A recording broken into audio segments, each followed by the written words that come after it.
C'est à présent tous les lundis sur Radio Présence que nous apprenons à parler anglais. Il suffit de dire hello à Julien Escalet. La minute en anglais. Écoutez l'émission de Guy Gilbert tous les mercredis. Il nous a justement parlé de la générosité, de la charité, simplement pour faire un petit mot modeste. On a toujours plus de joie à donner qu'à recevoir et je crois que... Je suis originaire de la Lozère. Je suis d'une famille où il y avait 9 enfants. Je suis le 6e dans la série. Je me retrouve aujourd'hui avec pratiquement un peu seul, en quelque sorte, dans la mesure où il ne me reste plus qu'un frère et qu'une sœur. Et les deux plus âgés, frères et sœurs. Donc c'est important, la famille, pour moi, parce que c'est un espace où j'allais me ressourcer, surtout que je suis à Toulouse depuis l'âge de 17 ans. Donc j'ai fait une partie du séminaire ici. Et j'ai été ordonné prêtre en Lozère, à Saint-Chély, un jour de neige et de grand froid, mais pour le diocèse de Toulouse, où je suis actuellement, bien sûr. J'ai été ensuite prêtre à Saint-Béat, 9 mois, le temps d'une gestation, d'une mise au monde en quelque sorte. Et puis, au bout de 9 mois, on m'a demandé d'aller à Revel, où j'ai vécu des choses très importantes et essentielles dans ma vie sacerdotale, et où, avec des jeunes du mouvement chrétien de la jeunesse rurale, nous avons fondé la société coopérative, la Scopelec, qui aujourd'hui compte 1500 personnes. De là, j'ai été nommé curé à Blagnac, où je suis resté 15 ans. Et pendant que j'étais à Blagnac, est née Radio Présence. C'était parti de manière très simpliste, voire presque ridicule, de vouloir faire une radio uniquement pour atteindre les parents qui ne venaient pas. Notre première émission a eu lieu le premier dimanche de février 1982. Et une émission qui avait duré toute la matinée, qui avait été bien préparée par un groupe de personnes qui étaient relativement jeunes à l'époque, une vingtaine d'années, qui avaient mené ça de main de maître. Et je me souviens que ça avait été une journée très riche en enseignement. Déjà, après, nous avons travaillé avec un matériel, j'allais dire d'occasion, des trucs, parce qu'il fallait chercher, il y avait des moyens. Et les moyens, c'est la paroisse de Blagnac qui assumait un peu. Bon, on fait ce qu'on peut, mais une paroisse comme celle de Saint-Nicolas où je suis maintenant, quand elle frise les 35 000 € à l'année, c'est à peu près tout ce qu'elle fait, c'est pas grand-chose. Mais on travaillait souvent avec beaucoup de jeunes qui étaient un peu fans du média radio, parce que c'était nouveau pour eux, avec tout ce que ça suppose aussi, j'allais dire, sur le plan des choix, de manque de rigueur, de manque de soucis. Il y avait un peu des incongruités à l'antenne, ce qui me valait à moi des engueulades incroyables au téléphone, comme si moi je pouvais gérer 24 heures sur 24 d'une radio, tout ça, et d'être sans cesse à l'écoute au lieu de faire autre chose. Enfin bon, ça ce sont des petits détails, mais qui ont été significatifs, et aussi parfois douloureusement vécus. Sur le plan personnel, je prends un exemple très simple. Quand je préparais un débat que je devais animer, j'avais pris pour habitude, et par nécessité aussi, de diversifier au maximum mon information. Pour la seule et unique raison, c'est que quand vous avez en face de vous des gens qui ont des opinions, il importe de ne pas l'édulcorer en posant une question ou de donner l'impression que vous êtes à côté de vos pompes. Et donc, automatiquement, j'ai beaucoup travaillé dans ce sens-là. Et je dirais à l'extrême que le fait de diversifier enrichit et terriblement même le faire, le dire, la parole. Nous avons progressivement régionalisé, dès que ça a été possible, de manière à pouvoir obtenir un peu plus de financement. Sinon, avant, c'était les collègues ouverts au monde d'aujourd'hui qui m'aidaient à financer. Puis, je faisais bon possible des petits travaux ici ou là. Quand la radio a brûlé, il faut d'abord savoir que j'habitais dans la pièce à côté où le feu a démarré. Donc je ne sais pas trop comment ça s'est passé. Et en plus, pour éviter les vols qui nous étaient venus auparavant, on avait blindé les portes pour lesquelles il fallait mettre une clé, l'enfoncer une deuxième fois, tourner pour ouvrir. Et quand on est dans l'affolement, je voyais cette porte, je me suis dit, est-ce que je vais arriver à l'ouvrir ?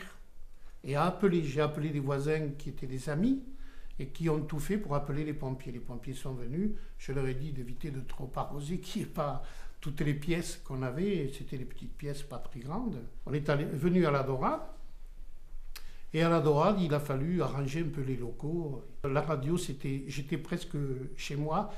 Chez moi, c'était la radio aussi. Il fallait monter les escaliers pour aller dans une espèce de tour de la Dorade. Et en haut, il y avait ces studios et une bibliothèque. C'est assez original d'ailleurs à voir parce que monter ces escaliers, c'était pas facile. Ils étaient très étroits et qui plus est, vous savez, les marches très hautes, on a tendance à vouloir aller, quand on veut aller vite, on a tendance à chuter.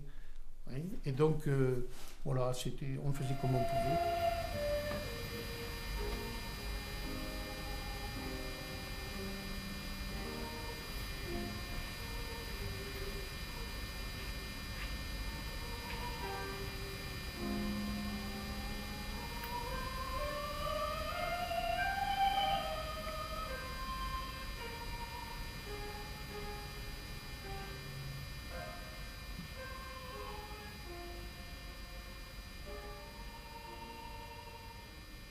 On faisait chaque année un anniversaire. On invitait de part et d'autre. On avait des invités de toutes sortes, politiques, syndicaux, tous les gens venaient volontiers. Et en même temps, il y avait des débats, ce que je regrette un peu qu'il n'existe plus aujourd'hui. Des débats sur la vie sociale, sur la vie du travail, des choses comme ça. Avec des gens qui n'avaient pas nécessairement les mêmes opinions, les mêmes approches. À la radio, ça a toujours été un petit peu fluctuant, de passage. Ne sont restés que ceux qui, d'une manière ou d'une autre, ont eu la chance de pouvoir bénéficier d'un demi-emploi ou de choses comme ça. Et de ceux qui sont devenus des employés aujourd'hui.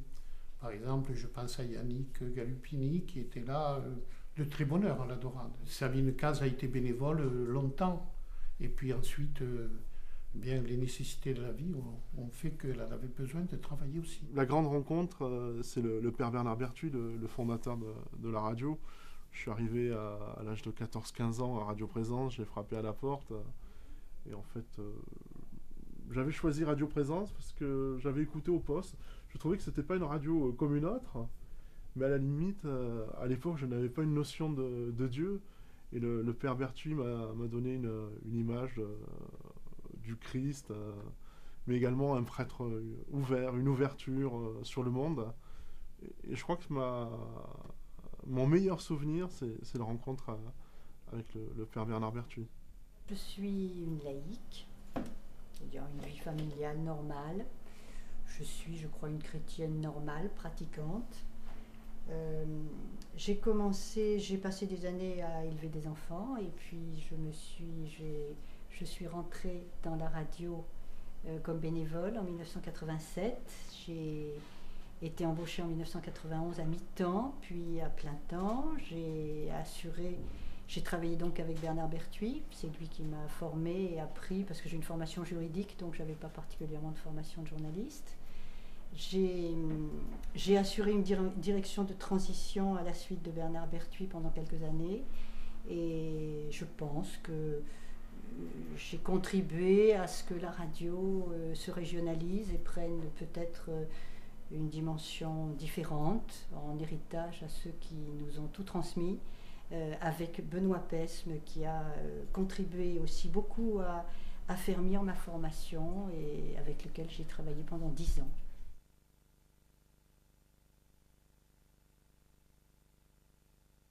J'ai beaucoup puisé dans les radios chrétiennes, dans les différents lieux où j'ai habité.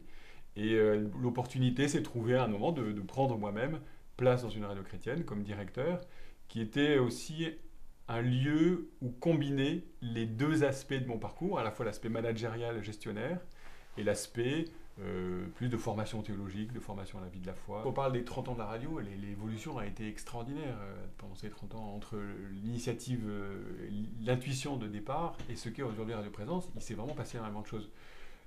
Parmi les grandes étapes, il y a eu, en 99, conduit par mon prédécesseur qui s'appelle Benoît Pesme, la fédération des radios, puisqu'en fait, une radio s'était créée à Toulouse, une s'était créée à Lourdes, une à Saint-Gaudens, dans le sud de la Haute-Garonne, une à Cahors et une à Figeac, radio chrétienne. Et il y a eu un travail en lien avec les évêques de la région pour unifier ces radios-là et créer un réseau régional. Après, il y a eu un travail sur la grille des programmes qui petit à petit s'est affiné, s'est professionnalisé. On a également embauché des techniciens, des grands professionnels de la radio, de manière à avoir un fonctionnement qui reste un fonctionnement associatif, mais en même temps assis sur un grand professionnalisme, sans lequel, aujourd'hui, il ne serait pas possible de faire une radio de grande qualité. Nous venons d'écouter le directeur de la communication de Veolia Environnement. Restez à l'écoute de Radio Présence, de la musique et puis la lecture de l'Évangile à suivre. Radio Présence, on n'a pas qu'un poste. On est amené à faire de la technique, de l'animation, du journalisme. Et même des fois, on va dépanner des émetteurs qui sont sur le département de l'Aveyron, du Tarn-et-Garonne. On est amené à créer des liens aussi avec des personnes sur place, parce que bon, quand on a beaucoup de problèmes sur l'Aveyron, on va dans les paroisses, on voit s'il n'y a pas des gens qui ont des petites compétences techniques, et on crée beaucoup de liens avec des personnes qui deviennent bénévoles au service de la radio. Présence. La vie a un sens. Une bonne partie de nos émissions reste faite par des bénévoles, et d'ailleurs c'est assez touchant de voir qu'il y a des bénévoles qui sont là depuis le début. L'un d'entre eux s'appelle Pierre Bruel. On a fêté l'année dernière les 30 ans de l'émission qui s'appelle l'émission Les Feux de la Rampe, qui est une émission sur le spectacle vivant, le théâtre, etc. Et Pierre Bruel est un fidèle de la radio, c'est une espèce de symbole des bénévoles. Il y a beaucoup de personnes qui, depuis longtemps ou depuis plus récemment, sont vraiment engagées dans la radio et qui portent le programme de la radio. Il y a également un aspect du bénévolat qui est la vie associative, puisque radio associative, on a un conseil d'administration, on a un président, une présidente actuellement, qui également, à titre bénévole, consacre pas mal de temps et d'énergie pour que la radio puisse exister financièrement, juridiquement, etc., etc. Sur l'ensemble du réseau, il y a 19 salariés et il y a une centaine de bénévoles. Sur Radio Présence à Toulouse, on a à peu près une cinquantaine de bénévoles. Toutes fonctions comprises. Il y a des bénévoles qui parlent à la radio. Il y a des bénévoles qui sont plus dans la partie administrative de la vie de la radio. Et puis il y en a d'autres qui sont également sur la recherche de fonds, etc. On parle de tout, parce que tout ce qui fait la vie des hommes nous intéresse. On fait de l'information générale, on parle beaucoup de la culture, on a beaucoup d'émissions culturelles de grande qualité. On parle, enfin, vraiment je crois qu'il n'y a pas de sujet, si ce n'est par hasard, il n'y a pas de sujet qu'on ne traite pas. On parle de l'économie, on parle... voilà. Tous ces sujets-là nous intéressent. En revanche, sur chacun, on essaye d'apporter un regard qui est le nôtre, un regard qui n'est pas très facile d'ailleurs à décrire, mais qui essaye de puiser dans l'Évangile, qui essaye de puiser dans une certaine conception de l'homme. Mon émission, elle a commencé en mars 1999. Et elle s'appelle Vivante Église, et elle est quotidienne, donc j'en suis à près de 2560 éditions maintenant. Elle accueille des invités tous les jours, puisqu'elle dure 1 heure tous les jours. Elle a pour objectif de donner à voir la vie de l'Église, la vie des chrétiens dans la société. Je la perçois, même si je suis sur le terrain de l'information religieuse, je la perçois de manière très ouverte. Et je fais des rencontres passionnantes et multiples. Je suis toujours très intéressée par toutes les émissions à dimension internationale. Je me rappelle par exemple d'un partenaire du CCFD qui était un Touareg, qui est arrivé en costume, qu'il fallait interviewer avec interprète, puisqu'il ne s'exprimait pas en français, et qui avait fait tout un travail en vue de préparer les gens de son pays, et notamment les gens qui sont dans le désert, aux élections. Et c'était passionnant de voir à la fois le terrain d'où il venait et sur lequel il intervenait, et puis cette aisance relationnelle qu'il avait, qui fait partie de mes souvenirs importants. J'ai par exemple une émission qui m'a beaucoup marquée avec un physicien de très grand niveau qui s'appelle Xavier Le Pichon, qui est un spécialiste actuel de la tectonique des plaques. Donc c'est vraiment un géologue, je crois, et qui a fait tout un travail, une étude sur la place de la fragilité dans la construction d'une société. Et aujourd'hui, où le thème de la fragilité est beaucoup plus partagé, je crois que c'est la première fois que j'ai entendu quelqu'un exprimer que la fragilité que rencontre tout un chacun, il y a des gens qui sont plus fragiles que d'autres, mais la fragilité c'est quelque chose que tout de même chacun rencontre à un moment, D'abord, on juge une société à la place qu'elle fait aux fragiles et à la fragilité. Et je crois, c'était, je pense assez au début, il y a plus de 10 ans, comme ça. Ça m'a beaucoup fait réfléchir et j'ai vu que finalement, peu à peu, c'est une approche qu'on partage peut-être plus largement aujourd'hui. Il se passe quelque chose de particulier pour la proposition de la foi qui n'a pas lieu ailleurs. Par la radio, on a la possibilité de proposer la foi, j'allais dire, qui que ce soit qui est dans sa voiture, qui est en train de se brosser les dents, etc. Pas besoin de venir dans une église pour être éventuellement touché par la grâce. Une des autres vocations de la radio, une des autres missions de la radio, que personne d'autre ne peut remplir, c'est, aujourd'hui en tout cas, c'est de permettre à des gens qui sont loin de suivre en direct des grandes célébrations. C'est le cas pour des ordinations d'évêques, par exemple. C'est le cas pour des grandes célébrations du 15 août, etc., où on rend également ce service à nos auditeurs. Une partie de nos auditeurs sont des gens aussi qui sont dans les hôpitaux, où ils sont des personnes âgées qui ne peuvent pas se déplacer, et pour lesquels on rend disponibles des grands moments de la vie de la foi. C'était les Journées mondiales de la jeunesse à Madrid. Voilà, tous ces moments-là, on cherche à être présent pour permettre à nos auditeurs de s'y associer, et du coup, de faire une espèce d'église radiophonique. Il y a quelque chose de ça, où par la communion radiophonique, eh bien, les auditeurs, c'est invisible, mais il y a une vraie union de nos auditeurs, et qui est particulièrement touchante quand c'est une union qui est dans la prière. Je suis très émue par la confiance que font les gens. Les gens sont très confiants, on les invite, et le but de mon émission, c'est pas de recevoir simplement des gens importants qui ont l'habitude des médias. Au contraire, je me rappelle d'une émission que j'ai faite par exemple avec un Rome, au moment où il y a eu toutes ces contestations sur le traitement des Roms en France. Et donc la confiance que les gens font, c'est très... À la fois, c'est émouvant et ça constitue une grande responsabilité de respect et de souci de donner la parole. Je suis dans un univers permanent d'ouverture d'esprit, de réflexion. Je crois que j'ai beaucoup de chance de faire le métier que je fais. Et toutes ces choses-là m'ont paru, m'ont enrichi parce que, voilà, je pense que j'ai beaucoup gagné. J'ai beaucoup été fatigué, mais j'ai beaucoup gagné. Je crois que c'est tous les auditeurs qui m'ont marqué, quand on les a à l'antenne, tous les matins, quand on fait des jeux, on les a au bout du fil et ils vous témoignent d'un amour pour la radio, auquel chacun contribue, nous salariés, mais aussi bénévoles. Et je crois que c'est le plus beau témoignage, c'est des auditeurs qui sont là pour vous dire « je vous écoute tous les matins ». Tous les matins, je vous écoute tous les matins, et comment expliquer ça? Ce témoignage, c'est une fois de cet auditeur qui appelait, il nous disait « vous êtes notre famille ». Et ça, c'est une belle récompense. On est une famille, finalement, avec les auditeurs.